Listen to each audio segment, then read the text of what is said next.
vehicle right here is the 2025 Kia K4 in the EX Plus trim level.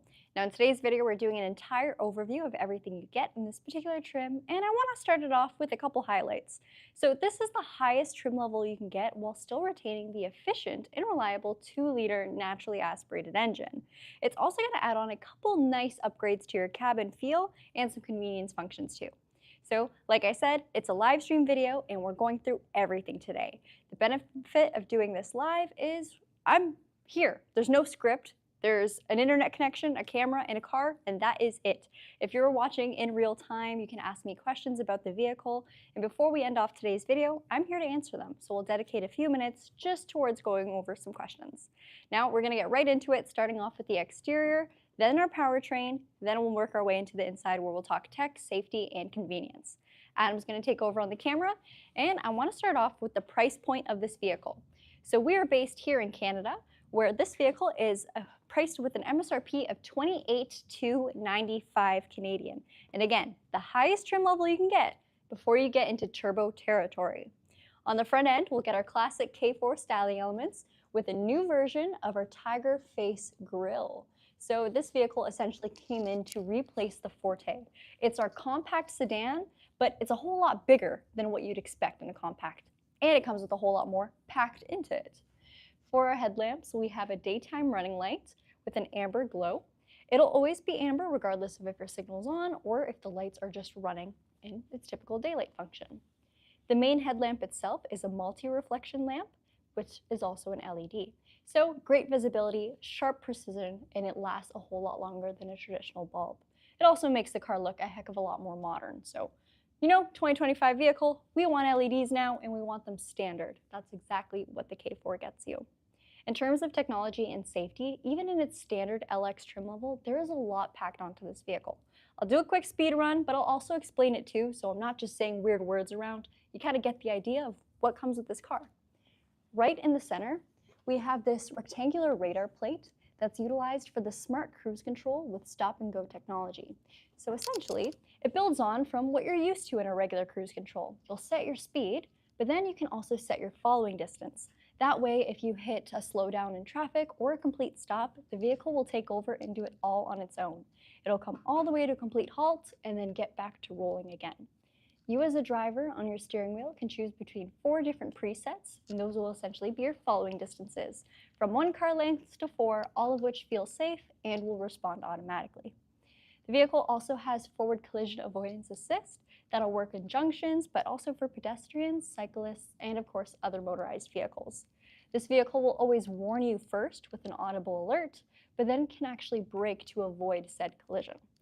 Very advanced, great to have, of course, and it's nice to have it standard on the K4. Let's talk about what the EX Plus adds on now, shall we? Number 1, we'll come to our windshield. Now the windshield itself looks like any other windshield you may have seen, but it's an acoustic laminated glass. So essentially, there's an extra inner layer of this material that's enhanced for sound deadening. So as far as wind and road noise comes, this vehicle will have a slightly quieter cabin, great for a lot of people that do highway commutes and just noisy areas.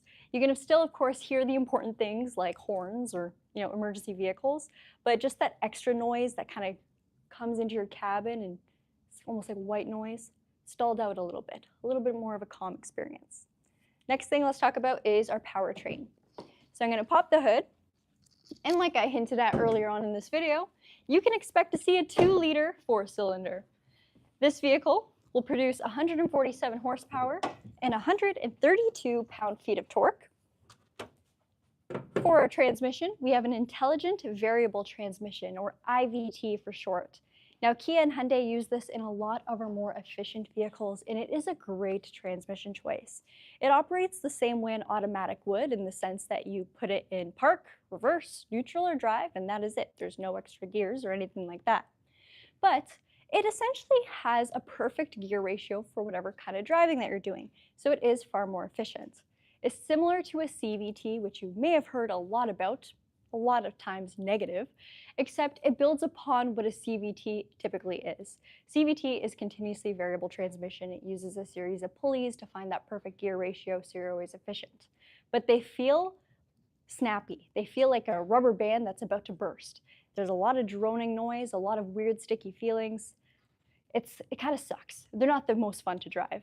This builds upon that and gives you more of a realistic gear shifting experience. You can feel your vehicle work through those artificial gears, and it's just smoother, it's more enjoyable, it's less noisy, but it's still efficient. So it is a far better driving experience in my opinion. You also get drive modes, so between normal mode and sport mode, it really does change the way the vehicle operates. If you put it into sport, it's going to feel like it's shifting a little bit quicker. What I mean by that is you feel the gear shifts a little bit more. There's a little bit more throttle response. It kind of holds you higher in your power band too, so letting you work up your RPMs before just shifting super, super quickly like an eco mode or a normal mode. Normal mode is the opposite, so it will shift slightly quicker to give you a more efficient gear for all kinds of driving, but it won't feel as instant in its response to throttle. Stock wheels next. Sorry, I got a little carried away. These are 17-inch alloys that are shared on the EX and EX Plus model. We get ventilated disc brakes up at the front, and they're larger brakes, of course, with solid disc brakes in the rear. I think the alloy design is quite nice on this vehicle. You got a lot of gloss black with a little bit of machined elements on the ends as well. Your tire is a Kumo Solus tire. I can give you the size specs. So we have, where is it clear to see? We did not put tire shine on it today. 225/45 R17s for our tire. It is an all-season tire, and this vehicle is only available with front-wheel drive. So there is no all-wheel drive or rear-wheel drive version of the Kia K4. There will, however, be a hatchback coming very, very soon. So if you guys are curious about that, follow along to the channel. I promise we will film it as soon as we get one. Adam, what's up? Do you have a question? About the drive modes, does the sport mode waste a lot of gas? Did someone ask that? Okay, so sport mode, a lot of people will think, wow, it's gonna make my car a pig on gas. It will consume slightly more fuel, but a lot of the consumption comes down to how you drive. If you are someone who's very heavy on the throttle, you're launching it at every green light, your vehicle might not perform at its rated, but it doesn't draw too much in comparison to a regular drive mode, so it's not going to be a total noticeable effect. I used to drive my Forte always in sport mode, not because of, I was driving fast or anything like that. I just preferred the way the throttle response felt in sport mode. That was just my personal preference. And you might find yours is the same, or it might be completely different. You might never use sport mode, you might use it all the time. You won't notice that much of a difference if you are driving regularly. That being said, I didn't even mention the fuel consumption of this vehicle, so thank you for that question, Adam. This vehicle is rated at 7.3 liters per 100 kilometers, which is quite a good fuel efficiency rating. And from my personal experience driving it, you can definitely see it do a heck of a lot better. Again, depending on how you drive. Now, for convenience, we do have our proximity entry function.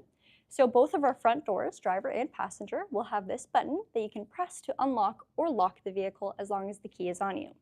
We also have the added safety of a mirror-mounted turn signal repeater. That is an LED light. And then we have a little bit of black plastic cladding along the bottom portion of the mirror. For the reflective surface, you'll notice we have our blind spot detection icon, so that'll illuminate and provide a beep inside the cabin if it senses that there's a vehicle in your blind spot and you've indicated a lane change. It'll take it a step further if you're actively trying to change lanes while there's a car there.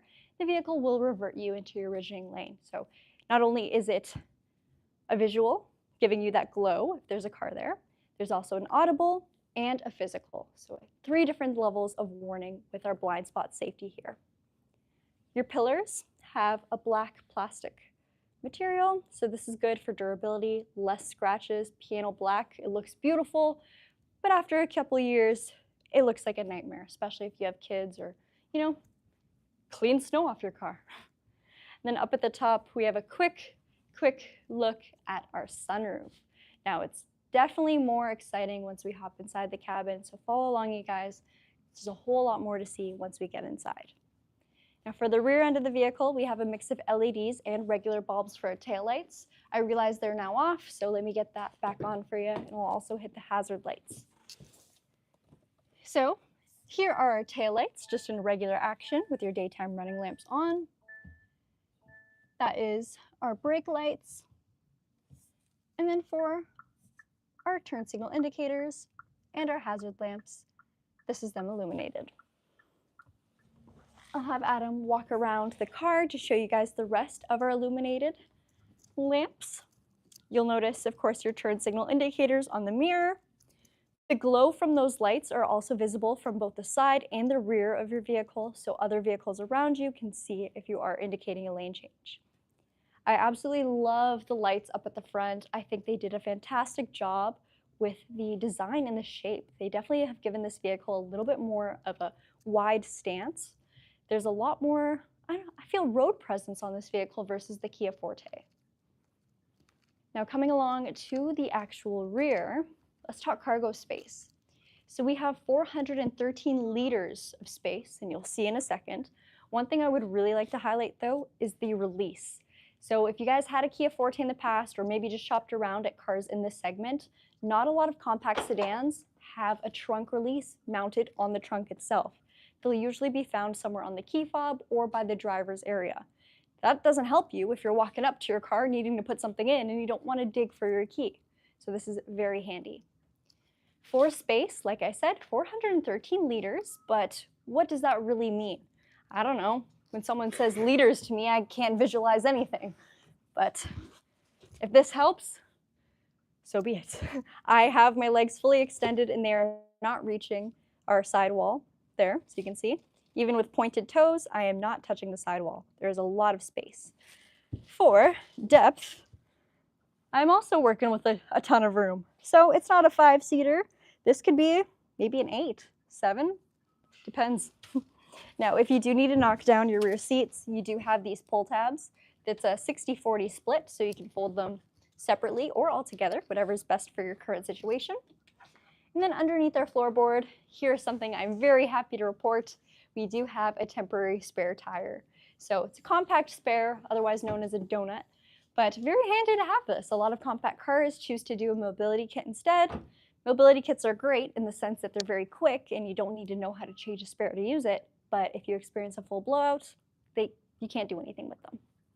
All right, that is the Kia K4. Now for our fuel tank, it is a 47-liter tank, about 7.3 liters per 100 kilometers for a combined fuel efficiency rating, so that is city and highway, and only regular unleaded fuel is necessary. For the size of this vehicle, like I said, it's technically a compact sedan, but it is it's pushing the boundaries of compact. It's larger, you get class-leading rear legroom and a very comfortable drive with a vehicle that doesn't look like it's going to get sucked under a transport truck. It has a good road presence, it doesn't look miniature, it fits. You also get a fairly sporty styling for the body, even if this isn't a sport trim level, with a very fast back leg style rear end and a short trunk. There's also a good amount of gloss black exterior styling, which I think makes the exterior look a bit more premium. Right, let's hop in, or let me take the hazards off before I have Adam showcase the interior so you don't hear that awful beeping. Now, big add-on for the EX Plus trim is the change in seating material. So you can see here, we've got a leatherette seating surface, which only starts over here. It's got heated seats with 3 different levels up at the front, and both of our front seats are also height adjustable, something that isn't too common on the compact segment. The seats themselves are wide, they're also comfortable. A lot of the times when we mention leatherette or faux leather seating, people ask, what does it feel like? Does it feel like plastic? Does it feel cheap? Does it feel like real leather? I will say, I wish you guys could feel the seat right now. It's very buttery, it's very smooth, and I quite like it. It feels very premium. To adjust the seat, it's easy. Like most manual seats, you pump it up to lift the height, pump it downwards to lower it. You got your backrest adjustment. There we go. I always have to brace myself. And then we can adjust it on its rail using the bar at the bottom. Your heated seat controls and your heated steering wheel controls are all found on the door card, which is a little bit different, but still easy to use. 3 different levels for the seat, 2 different levels for the steering wheel. We have this nice silver or chrome painted door handle, a satin chrome, so it's more fingerprint forgiving. And then our mirror controls as well as our express windows. Now, the EX Plus trim level gives you express windows for both driver and passenger up at the front, and also the obstacle detection function. So essentially, if my passenger had their arm out the window and I go to lift it, it'll sense their arm and drop it back down so no one gets a pinched arm, finger, or, if you have a dog in the car with you, head. Pretty good. Nice to have. You also have the express function too. I don't know if I explained what that is. Essentially, when you go to knock the window down or bring it up, you just give it one push and it goes all the way down, and then one flick up and it goes all the way up. So those things may not seem like big features on paper, but when it comes to actually driving your vehicle and owning it, they're nice to have. You get used to them and you start to really appreciate them. The EX model below this is the introductory trim level to having 6 speakers, so of course we carry that over with the EX Plus. We also have 8 airbags, advanced airbags too, for great internal or structural safety on this vehicle. Like I mentioned earlier, there's a lot of active safety functions like the forward collision avoidance, the lane keeping and following assistances, and then also the blind spot detection we mentioned earlier. Another one though is driver attention warning. This vehicle will let you know if you're starting to veer a little bit too much, and also if the vehicle ahead of you has already started moving.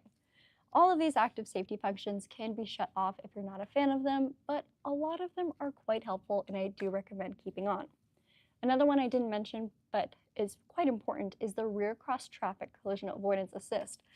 That never gets easier to say, but essentially when I'm backing this vehicle out, and let's say there's 2 large cars beside me, it gets a little hard to see if there's anyone that could be walking up from behind. That system will pick up pedestrians and other vehicles, warn you, and then also apply brake force to avoid an impact if necessary. All of which, such great functions to have. A few things I'll highlight by the driver knee area. We have our brightness adjustment, our electronic parking brake, and our traction control. The vents are in a horizontal layout with a nice chrome detailing surrounding. Of course, you can open them, close them, and reposition them. I'm going to take the camera from Adam while I show you guys the steering wheel. And Adam, if you want to go to the passenger side, we'll talk about that in a second. Steering wheel is quite modern. Looks chunky, but it does not feel chunky while you're driving. You get a leather wrapped and heated function too with 2 different levels of heat. The left-hand side is reserved for driver assistance, so we have our smart cruise control button up at the top. You'll set your speed with the plus and the minus, and then set your following distance with this bottom left button. Ruthless Biscuit, thank you so much. Thank you. Sorry guys. Back to this though. We have our drive mode select here, where we can go between normal and sport mode. This button up at the top right allows you to change what's displayed in the center. So if you would like to see your trip info, your lane safety, or your TPMS. Well, on the right-hand side is reserved more so for media controls, so things like our media mode, as well as voice commands, volume, your phone, and a programmable favorites button.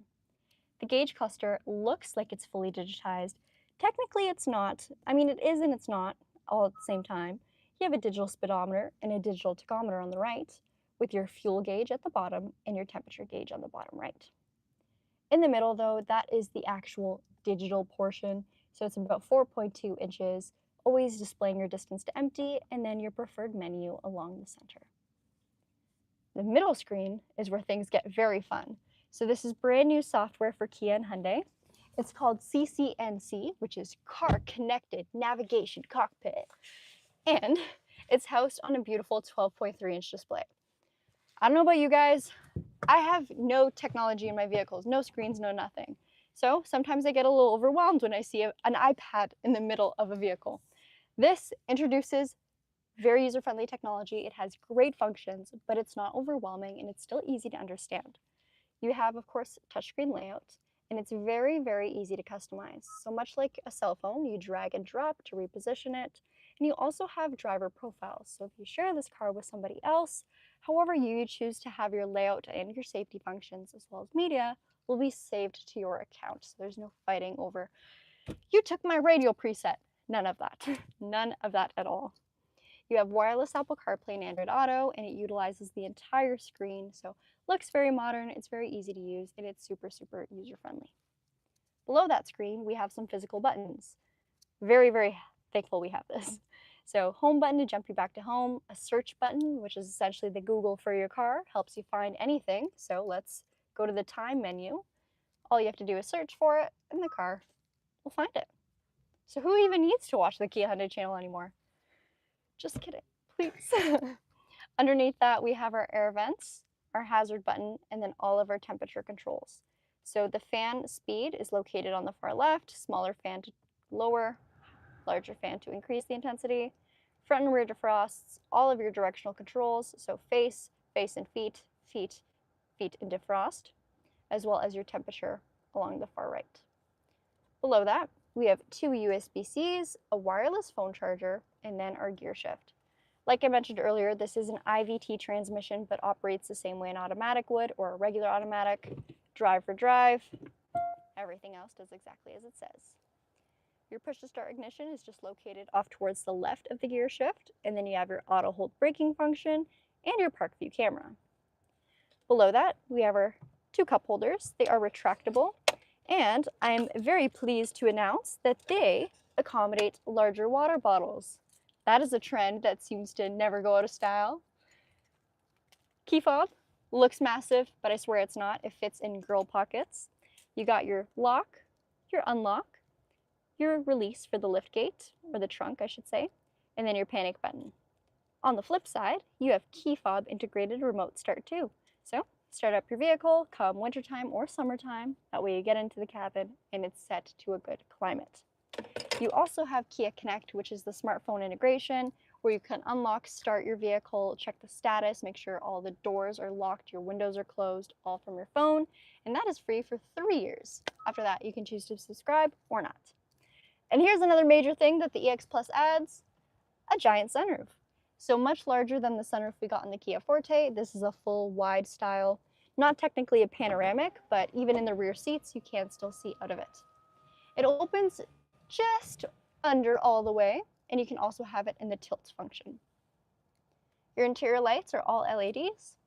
They make much more of a difference at nighttime, I will not lie, but still very nice, and also adds to the premium feel of the cabin. All right, let's hop into the back seats. I'm going to come along to Adam's side to quickly point out the driver passenger seat controls. And funny enough, they're exactly the same as the driver's. So check it out. We got a height adjustment for the passenger, as well as our backrest, and of course you can maneuver it on its rail by using the bar up at the front. To get into the rear seats, oh, that sounded like a cat. Yeah, right? Show him. He hasn't been on camera in so long. Hey, Tim. How are you? That's my boss. Yeah. Nice to see you guys. What did you get for lunch? Subway. It was good. Always fresh. Okay, I'll have Adam give a pan of the interior before I hop in. So we have that same leatherette seat with a lighter gray insert and a darker gray, almost black for the outside portion. The stitching is also slightly lighter too to give a nice two-tone finish. I don't know if you guys also picked up that theme on the door cards. So the door cards will have a two-tone approach, and in my opinion, I think this definitely not only makes the cabin look a bit more premium, but also gives it a bit more of an airy feel. The lighter touches almost imitate air, space, wind, fire. I don't know, all of the elements. Now, Kia did a really good job with designing this cabin because it may not look like there's much going on, but that's because much of what's going on is integrated. So the backings of the seats, they're plastic back, so easy to wipe down, but this ridge over here also doubles as a hanger. So whether that's for bags, jackets, whatever you want to hang, right over there, and it's built into the seat. You don't have to buy those accessories off Amazon that don't look good. And then right in the backing, we have our climate control vents, our 2 USB-Cs that are illuminated, and then our center phone storage area. I'm calling it the phone storage. I don't know if that's official, but I'm officially calling it that. The backing of the passenger seat is where you'll find a mesh pocket, so helpful for storing whatever you need to. It holds it completely in place. My only complaint is that it is visible, so make sure you don't leave iPads or anything in there. Now, as far as space goes for the K4, we have a ton of it. Like I mentioned, it does have class-leading rear legroom. So in the compact segment, it's tied with the Hyundai Elantra, which of course is the sister vehicle. We have a very nice amount of headroom, a ton of legroom, and just seat room. The seats themselves are quite wide, and I can put my feet underneath the seat ahead of me. My knees are nowhere near touching. I just got a lot of cabin space. Seriously, it's a very, very spacious back seat when you're looking at a compact sedan. That's about all I have to say. The back seat is the back seat. It's not as good as the driver's seat, but it's still quite nice. If you are buying this vehicle, let's say as your first new car, or you're commuting largely in it, this is still something you can pick up your friends and family with, and they're not going to feel cramped or crowded. Also, for people who might be thinking about doing rideshare, you can have rear passengers here and not get a 0-star rating. 5 stars all the way. All right, let's take a quick look at the comments, see if you guys have any questions about this vehicle. I did want to give a little spoiler that I was planning on doing a secondary live stream today comparing this to the trim model below it, or the trim line below it. That is the EX model. Thanks, Adam. But let's see if we have any questions so far. All right. Koyancho said, great cockpit design, love Kia. I do love the driver area. Cockpit, the gauge clusters, I think all of it is very nice, very tech savvy, but also it's not too much going on where it looks busy. MSRP, Ryan just put it in the chat again. Thank you, Ryan. 28,295 Canadian. It's 28,295 Canadian. Bob is on. Hello, Bob. Hello, Ruthless Biscuit. Hi, Art Elkis. Hello, Eduardo. Hey, Christian. Hey, David. Hey, Jitin. Everyone is on today. TRD RAV4, JC Golf, DTUK. Oh my god, all my besties. We're all on today, you guys. Christian said, Gabi, have you seen the Ioniq 3? Doesn't it look like an electric Veloster? I actually have not seen it. Do you guys want to see a live reaction? Ioniq 3. I do like what they did with the name, Ioniq 3. Is it 3 doors too? Oh, I got it up here, Adam. Let's see. Why can't I open the image? Oh, yes, that is very much Veloster. That is definitely electric Veloster. So one of the news articles I'm reading here says Hyundai's setting it for a mid-2026 launch with concept 3 influences. Interesting. Now, you guys, I have not heard anything official about this car coming to fruition, but I guess we'll find out. Charlotte and I might be going to the LA Auto Show in next month.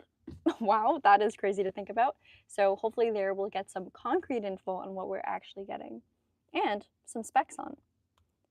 I've been wanting to know so much about the next model Elantra because it's definitely due for a refresh, and still it's been very hush-hush. Same thing with the Tucson. Every time we film a Tucson here on the channel, everyone keeps telling me that the car I'm filming is wrong and that I'm lying. They're saying that the 2026 I'm filming isn't actually a 2026. I keep saying, you guys, I work here. This is a 2026. The VIN decodes as 2026. This is correct. A lot of the pictures that are showing online for the 2026 Tucson are renderings of, you know, what it could look like in the future. That doesn't mean that's what it is. So just a reminder, you can't trust everything you see online, unless it's from the Kia Hyundai channel. Then I promise you this is live stream, this is real. This car is actually here. Kevin asked, when will the K4 wagon arrive? It's supposed to arrive before the end of this year. We don't have anything showing up, though, in our incoming list for the hatchback yet. JC asked, what's up with the Tasman? So the Tasman was not supposed to come to us here in Canada. It is available in Australia and a couple other markets, but we will not be getting it in North America. I think we're supposed to be getting an electric pickup truck if that ever does happen, but we won't be getting the Tasman truck. We got asked when we'll be getting a brown interior EV6. I'm not sure. I would love to have one to film on this channel, but we do not have anything on our current radar right now. Tank said, hello, hope you're all having a good day. Nice car as usual. Thank you. That's a very nice comment. Is the K4 designed in China? This vehicle is designed and built in Korea. Oh my gosh, no, Mexico. Sorry. Designed in Korea, built in Mexico.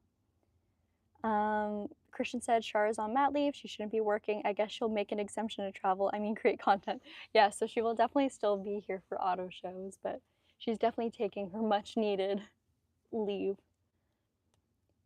How frequently should I change out my cabin air filter? Should I be asking every year? about a year is probably good. A lot of it really comes down to what your driving looks like too. If you work in a very industrial area, you might want to change it out more frequently. Or, if you drive through a lot of construction zones or any sort of dirty area. Also, maybe even the farmlands, if you drive in very rural areas where, they spray their fertilizers and whatnot, you might get a stinky cabin. You might want to change your cabin air filter a little bit more frequent than the average person. Um, Alright, I think that's probably about it for the questions on today's video. Like I said, I do plan on comparing this model to the trim line below it today. I don't know exactly what time we'll start for that. Maybe we can aim for 3 o'clock. Let's do 3 o'clock. Other than that, you guys, thank you so much for watching. We hope to see you again on our later live stream or future live streams. In the meantime, take care, and if there was any question I didn't get to answer on this stream, let us know in the comments down below. Bye-bye.